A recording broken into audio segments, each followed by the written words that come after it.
Welcome back to All This Math. This is Professor Parker, and today we're doing some real life math. Actually, yeah, check my T-shirt out. Yeah, I've been a dance dad for like 10 years now because of Assata, who you see in some of my videos sometimes. Assata's been dancing. Um, Assata's been dancing since she was 2 years old, and Assata's 12. And yesterday, Assata just had her annual end of the year dance recital. She did a great job. Everybody at the school did a great job. Shout out to them. Shout out to the Dance Institute of Philadelphia, located in Philadelphia. If you're interested, in dance lessons or, um, dance programming for your child or for yourself, I think they may even have some adult programming. I'm not sure, but look them up online. Do some research on them. Dance Institute of Philadelphia. But at any rate, I saw an opportunity because I always see opportunities, and you might be wondering why I'm holding up these white roses, right? So I saw an opportunity to do a math video on some real life math that involves time management, right? Because this is what happened, right? So yesterday, like I said, yesterday was a recital, and I didn't budget my time properly, and I had to go over to Jersey to the recital, and I live in North Philly, right? So I had to go over to Jersey to the recital, South Jersey, right? So it's not too far, but I didn't budget enough time to do what I normally do before one of her recitals is to go to Shop-Rite and buy her a dozen roses, right? Or some flowers, some mixture of flowers or whatever. And then be able to still get over to South Jersey in time for the recital. So I made the decision. I said, all right, well, I'd rather be on time. So this one time, and I think maybe only out in one recital in her whole dancing career, I didn't bring flowers for her, right? So most of the time, vast majority of the time, she always gets flowers. Always got flowers on deck, right, waiting for her. So I made the decision. I said, all right, well, I'm just not gonna get her flowers. So I'd rather be on time so I can see the whole show. So I get there, and luckily for me, somebody was there selling flowers, right? Selling these flowers, these white roses. So I ended up buying the flowers. Now, here's what I was thinking about. The flowers at the recital were $25, right? But when I normally buy flowers, it's like $14.99. So I said, I was a little upset. I wasn't upset at the people there at the recital, right? I was upset with myself because I had to pay more, which is kind of like I think of it as a not a convenience tax, but a lack of time management tax. So I had to pay extra because I didn't budget my time properly. If I'd have budgeted my time properly and I just went to Shop-Rite like I normally do in time, right? I'd have had the flowers and I'd have been able to get over to Jersey and I'd have been cool, right? Would have spent the $14.99. But I saw this as an opportunity to talk about a mathematical situation because there's a couple things that I thought about, right, that I want us to think about as parents, as adults, as whoever, as responsible human beings, because, in order to be responsible, we need to be able to quantify some of our decision making and our actions and also be able to teach that to our children in turn, right? So look, I got a couple questions up here. Number one, what was the difference? And when we say difference, we're talking about the result when we do subtraction. That's what a difference is. Just like a sum is the result when we do addition, quotient is the result when we do division, product is the result when we do multiplication, right? And also percent wise, because percentages are very important. Math is a language, and within the language of math, percentages is one of the dialects. You might want to think of it as. So you want to be able to like really navigate and talk in terms of percentages at any given moment and be comfortable doing it, right? And that comfort only comes with first knowing how to do it and then also having a lot of practice, being taught and then having practice, being taught and then having practice. So percent wise, how much more did I pay, right? When we compare $25 to $14.99. So all right, let's do some math. And I'm gonna put these flowers down, right, over here, and let's get to work. So first, like I said, normally I just go to Shop-Rite and I grab some flowers for like $14.99. It's convenient. It's on the way. But I ended up buying flowers at the actual recital, which I was glad that they were there because I really didn't feel comfortable coming in there empty-handed with no flowers for my baby girl. But so fortunately for me, I was able to give her some flowers when she came out of her show. She did really well. Shout out to Assata. She actually won an award for the top dancer in the upper school. So I was really proud of her when that happened as well. Like I said, she works really hard and she really enjoys dancing. And I'm glad she's happy with it. So what was the difference? So difference means we subtract. So we're gonna do 25 minus 14.99. And actually, you know what I'm gonna do? This is what we're about to do. We're about to do something that we do often in math, which is rounding or estimating or approximating. So 14.99, we're gonna just treat that like it's $15. That's what we're gonna do. We can do that, right? For the purpose of what we're doing right now, right? We don't need to deal with 14.99 and have that extra penny. So we ended up with $15.01. And that kind of makes our math a little more complicated. Not that much complicated, but this is something that you can do, right? You can just round 14.99. Think of it as $15. All right. So what was the difference? Difference.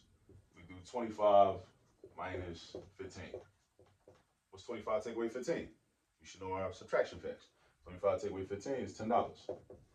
So essentially, think about that.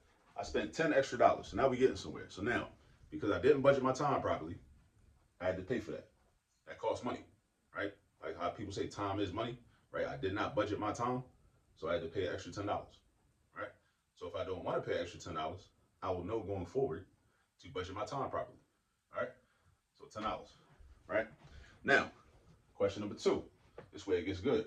Percent wise, because when you start to see the percentages is when you really start to see what's really going on here, right?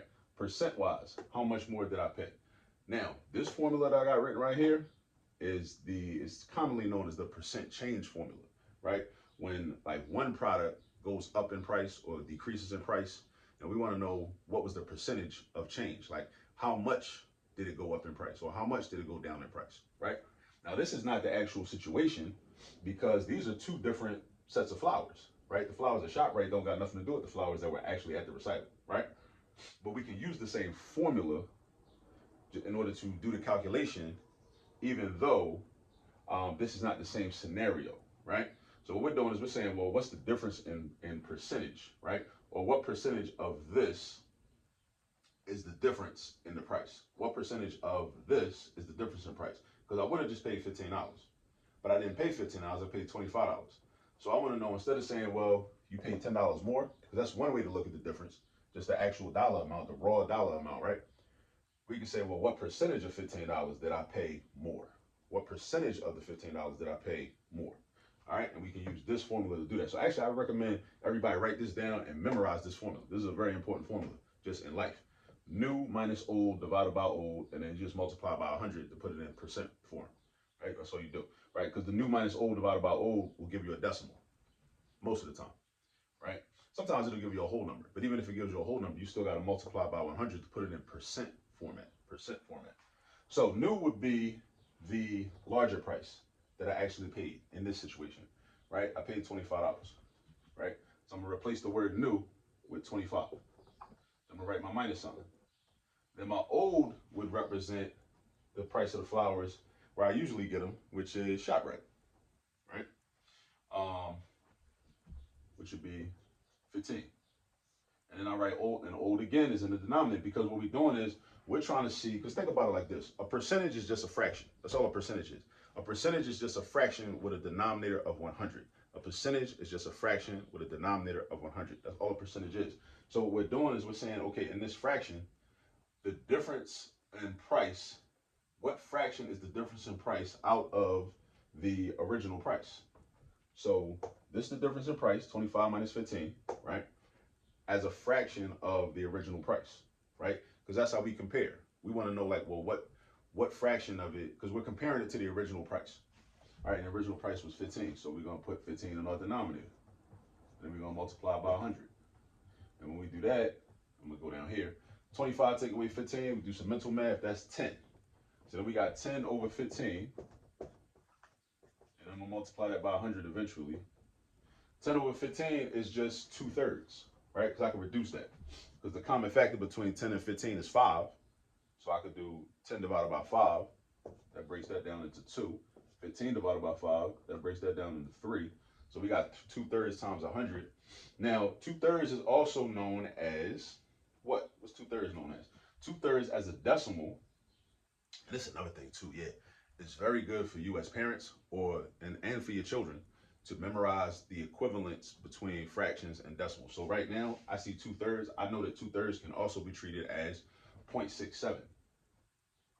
2/3 and 0.67 are the same thing, right? Rounded off. 2/3 is a repeating decimal. It goes on forever and ever. A whole bunch of sixes, a whole bunch of sixes. but I can round it off to 0.67. All right, not 0.7 because that's different. Because 2/3 and 7/10 are not the same thing. Again, 2/3 and 7/10 are not the same thing. So I would not round this off to 0.7. All right, even though you might want to. So 2/3 is the same thing as 0.67. They're the same thing. And those are some of the decimals that are equivalent to certain fractions that I recommend you just memorize. So then we're going to multiply this by 100, and we're almost done. 0.67 times 100, we got 2 zeros, so that means we're moving the decimal point 2 spaces to the right. Or if you follow Eureka Math wants you to leave the decimal point in the same place and move the digits to the left. Either way, you're going to get 67. So we end up with 67%. And I'm looking at that, and I'm like, man.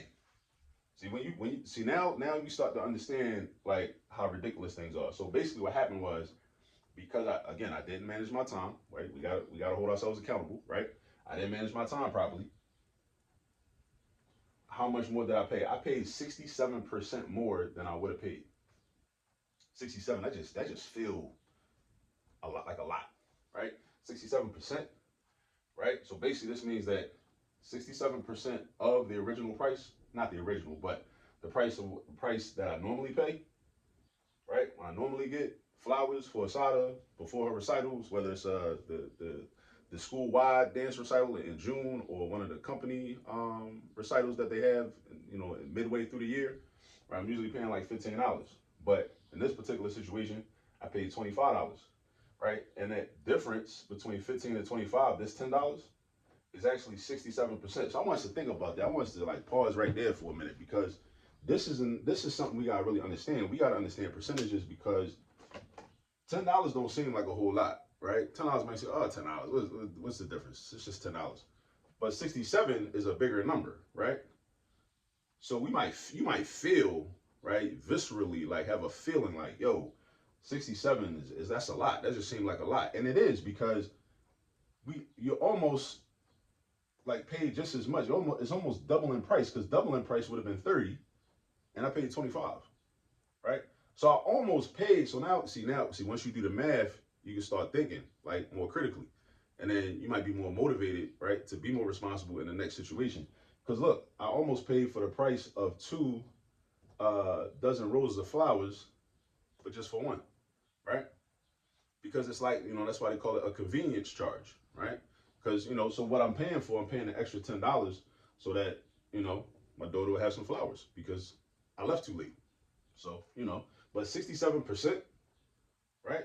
This enables us to really start thinking like, wow, like that does seem like a lot. I think 67% even feels like a lot, right? Even though in math, we don't got to rely on our feelings, right? We can rely on facts when we do math, right? But 67% just feels like a lot. $10 might not feel like a lot because you can take $10 out and spend it real easily, right? But again, once you get into the percentages, see, percentages is part of the language of math, right? And if you can understand percentages, then you can start making some different decisions. And you can start to really kind of get a different perspective on like how much money you're spending, how much money you're saving, how much money you're being charged, all these different types of things. So again, that's why like this is helpful, and this is just everyday math. Like I said, this is something that happened yesterday. This is real. This is my real life. You know what I'm saying? Like I can make math word problems out of my real life at any given moment. You know what I'm saying? And you as a parent, you can do the same thing. This is what you can do for your children to help prepare them for math class, right? Because a lot of times we don't really know that we can do that. We don't really know that we can do that. We don't really know how we can do it, which is why I wrote my book, How to Use All This Math, Volume 1, available on Amazon. Go check that out. Because I want parents to be able to do that. I want y'all to be able to do that. I want y'all to be able to like create your own math problems for your children, so that way when your children go into school, they're not getting overwhelmed by all these brand new concepts and brand new topics that they've never seen before in their life. You know what I'm saying? So yeah, so um, definitely practice with percentage problems, create percentage problems that, from things that you might encounter on television, on the internet, when you're driving, you're looking at billboards, whatever, stuff you see, like, when you're out shopping, whatever, you know. So yeah. So definitely, thanks for checking out the video. Please make sure you subscribe to the channel. Make sure you like, comment, share, tell everybody you know about it. And again, shout out to Assata and for all of her hard work and all of the girls and boys, grown women and men at Dance Institute of Philadelphia for all their hard work and the way they've supported those children all this time, as long as they've been in existence. All right, I'll see y'all on the next video. Peace.